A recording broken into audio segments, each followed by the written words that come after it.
উপহার হিসাবে। অতীতে এই ধরনের ইতিহাস আমাদের আছে না?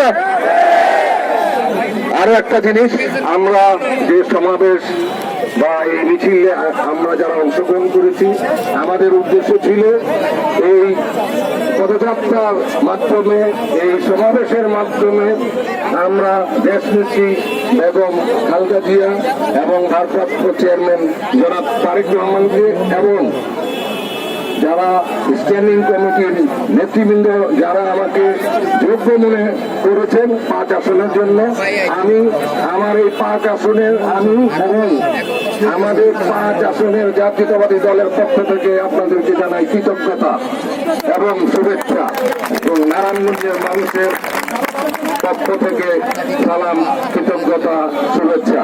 আমরা চেষ্টা করব আপনারা যেরকম আস্থা রেখেছেন আমাদের উপর, আমার উপরে, ইনশাল্লাহ নারায়ণগঞ্জ থেকে 4-5টি আসন আমরা চেষ্টা করব আপনাদেরকে উপহার দিতে ইনশাল্লাহ।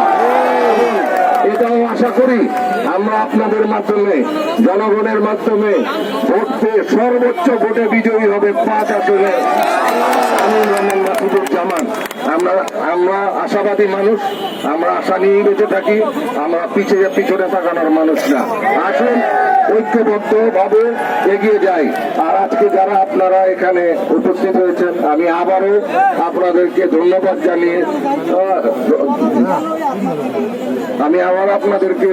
জানিয়ে কৃতজ্ঞতা জানিয়ে, এবং আজকে আমি ভবিষ্যতে হয়তো আমরা আবার এগুলি চিন্তা ভাবনা করবো। এই যে শহরে যে যানজট হয়েছে, এই যানজটের কারণ হয়তো আমাদের এই সমাবেশ অনেকটাই দায়ী।